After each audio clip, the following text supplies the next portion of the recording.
class 12. So today in the 17th class we will be starting the 7th chapter of our NCERT physics book, that is the alternating current.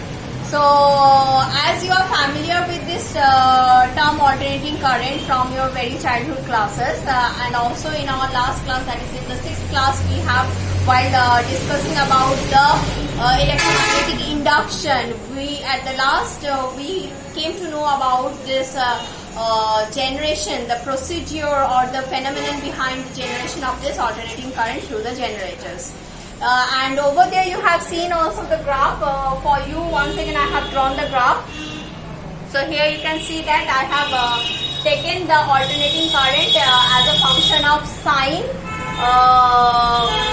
curve, and here you can see that while in x-axis I have written that E naught, I naught both. So this is actually, this can be written, this can be both the graph of the alternating EMF as well as the alternating current, where this E naught and I naught represents the peak value, the maximum value of this alternating EMF or the alternating current.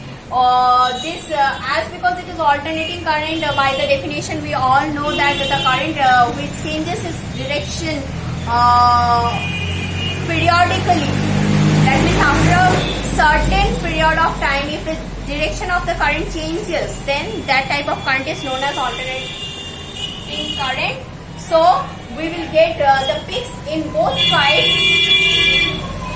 though the value of the maximum EMF or the maximum current, that means the value of these peaks will be same on the either side, but as because we are getting it on the both sides, so generally we say if we are taking this as a y and this as a y dash, then this is the positive side, so positive peak, and negative side, so negative peak. That means here the sign actually represents what? Here the sign represents only the change of the direction, nothing else. So now the mathematical form of this alternating current or alternating EMF can be written as I equals to I naught sine omega t, or this can also be a function of cos. So it can also be written like this. Similarly, the EMF can also be written as E naught sine omega t or E equals to E naught cos omega t. Okay. So this is actually the mathematical form for the alternating current and the alternating EMF at any instant of time t. Now, while talking about the alternating current or the alternating EMF, we have to know few things, because in the last chapter you have seen the phenomenon behind the generation of the alternating current, but here in this chapter we will deal with the sections that means the application of this alternating current. Application means what? Actually, what will happen when this alternating current will be flowing through a resistor, a capacitor or one inductor. So any of this flowing of alternating current through any of these components will give what kind of result we will be discussing in this chapter. And to discuss those things, to gather the knowledge of those things, we have to develop a concept in which we will be talking that this alternating current, this current, here we will only take two types of the value of this alternating current. What are those two types? One is mean value, another one is RMS value. So what are they? So what I had written, that was the instantaneous current. That means current at t time, at any t time. So that was the instantaneous current. Now, what I am writing here, the mean value. Mean value or the RMS value. So what is this mean value or the RMS value? This mean value is also known as average value. Average value, and this RMS value is also known as virtual value of current or EMF. Now, Mean or average is pretty much clear to us. From our childhood we have learned how to calculate the mean or average. Then what is this RMS? I will come to this mean after giving you a short glimpse of this RMS value. What is this RMS? RMS. The R stands for root, M for mean, and the S for square. Now RMS value is actually the short form or the abbreviation form of the root mean square value. Now what is this root mean square? From the given data, at first you have to do the square of the given data. Then what you will do? You have to take the mean of those squares. Then you have to take the mean of those squared value of the given data. Then at last you have to take the square root of the mean value of the squared value of the given data. That means you have to do the entire process in the reverse direction. Though we call it as RMS, root mean squared, but the procedure is from square, then mean, then root. So as because it is square mean root or root mean square value, so it naturally does not exist. So generally we say it as the virtual one. So I will come to this part, how to calculate the RMS value of the alternating current. That is one section which we will be discussing after discussing the mean or average value. So let us first define what is mean or average value. We all know how to do the average, but what does this mean? What is the meaning of this mean or average value in the alternating current chapter? Let us first know this with the help of the definition.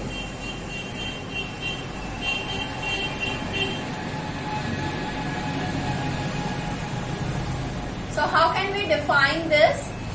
It can be defined as it is the steady current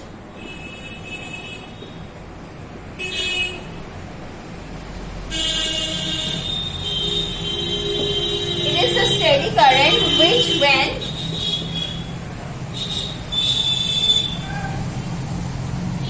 passes through a circuit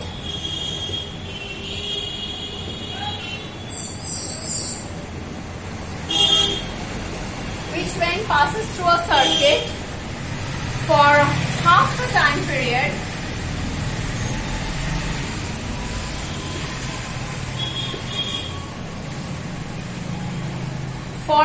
the time period of the alternating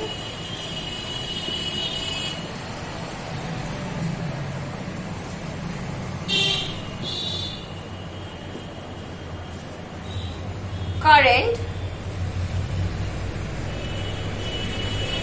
sends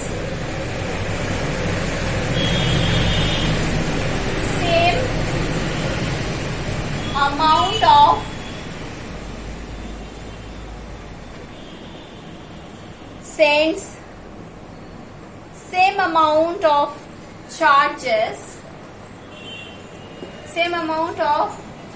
charges as is done in AC.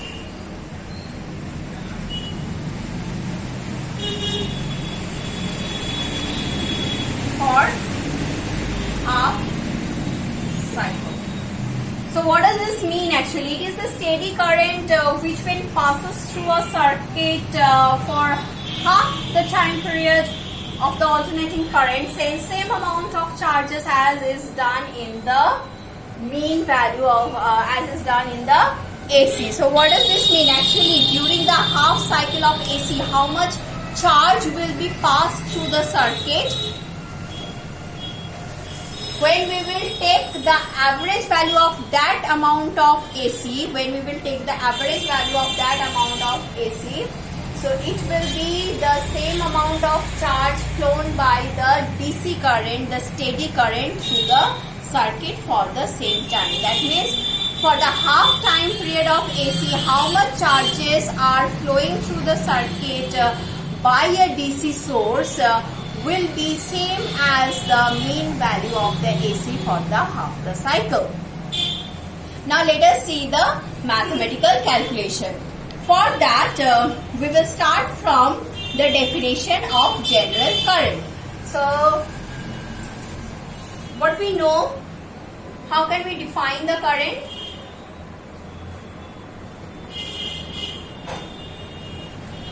We know I equals to dq dt. Now from this, dq is I dt. Now at any instant, it equals to I naught sine omega t for the AC current. So let us put it here. Therefore dq equals to I naught sine omega t dt.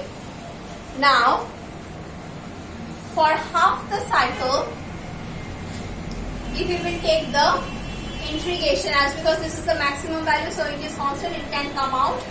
So if suppose Q is the total amount of charges flowing through the circuit for half the cycle, that is from time 0 to t by 2, then this will result in I naught by omega, then sine, so one minus will come, then cos omega t, 0 to t by 2. Now let us put the limit. So minus I naught by omega. So this becomes, omega means what? 2 pi by t. So here also we will be putting cos 2 pi by t into t by 2 minus cos 0. Cos 0 is how much? Cos 0 is 1. So this becomes minus I naught t by 2 pi. This cos pi means minus 1, minus 1, minus 1. So it is becoming minus I naught t by 2 pi into minus 2. So minus minus and 2 will get cancelled, and hence we are getting the total amount of charge flowing through the circuit for half the cycle as I naught t by pi. Now by definition, what we can write?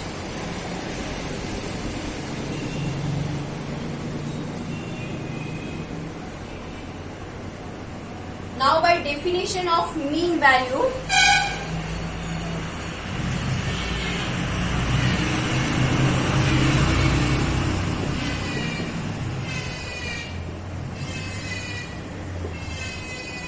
AC, we can define it as mean AC current as Q by for T by 2. Now we will replace this Q with this one. So I naught T by pi into T into 2. So this becomes,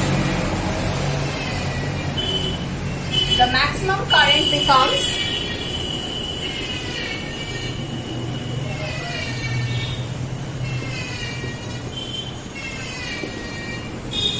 2 I naught by pi.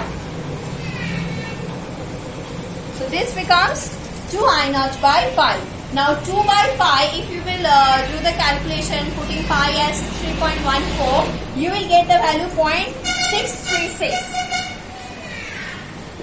The mean value of alternating current 0.636 I naught of the maximum value of the alternating current. So the mean value of the alternating current is always equals to the 0.636 of the maximum value. Now, what does this mean actually? So during the half cycle of AC, the average value is actually the 63.6%. So from this we can conclude that during half cycle of AC,